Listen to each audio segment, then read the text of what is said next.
Why am I never satisfied? Why are we never satisfied? Well, it's a good thing that you're not, because that's the way that we feel the motivating force behind all development, both in the physical and in the spiritual hidden causative level of nature. Anything that we feel as movement, from moving to some other part of the world to the subtlest shift in an inner attitude, happens only because this force has made us so uncomfortable and unable to fulfill our desires in our current state that we begin to feel a need for a greater satisfaction that we calculate must exist in that new situation. And we move just that far and no further. A person doesn't even move a finger or scratch their nose if not for this calculation. How to get the maximum amount of pleasure for the minimum amount of effort. It is the E equals MC squared of the ego. This formula is so pervasive that we never choose anything unless it's presented to us in that way. We only choose between what we consider to be painful or pleasurable, and we always choose pleasure. Either an immediate one or a big enough one in the future that we're willing to pay for with a little bit of suffering. But pleasure does not exist in and of itself. There has to be something opposite to it in nature before it can be sensed. We never experience anything as its essence, only by comparison. We feel light compared to darkness, warmth compared to cold, pleasure compared to pain. If there's nothing opposite to it, there is simply no sensation. Pleasure is actually the meeting point between a need and its fulfillment, and the greater that the need is, the greater the experience of pleasure. So why is it that pleasure always disappears?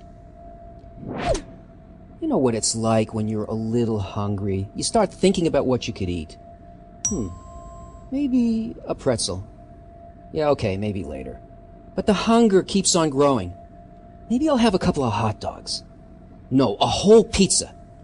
No, I know, a steak, a big sirloin.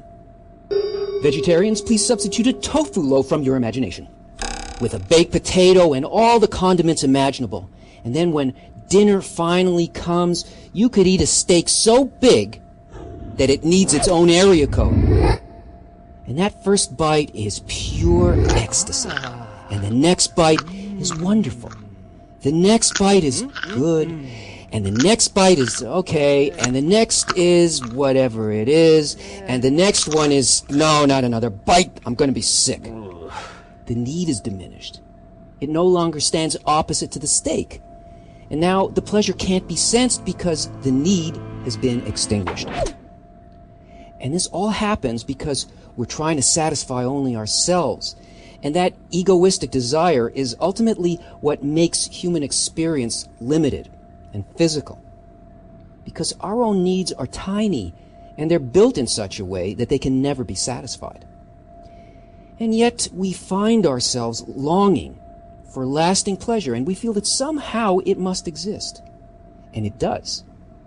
But in order to feel that, first, we need an unlimited, ever-expanding desire that can draw a boundless fulfillment. And to do that, you have to seek pleasure in the fulfillment of others. Because this desire to bestow is a spiritual desire, and one taste of it is greater than all the pleasure felt by all creatures over all time. Because it's a pleasure not felt in our little subjective needs, but in everything. There's no limit to that desire, and there is no end to the pleasure derived from that need. Well, I hope that satisfied your hunger for knowledge and gave you some food for thought, and here are a few other items on our menu that you might want to taste, and just click and stop me, please.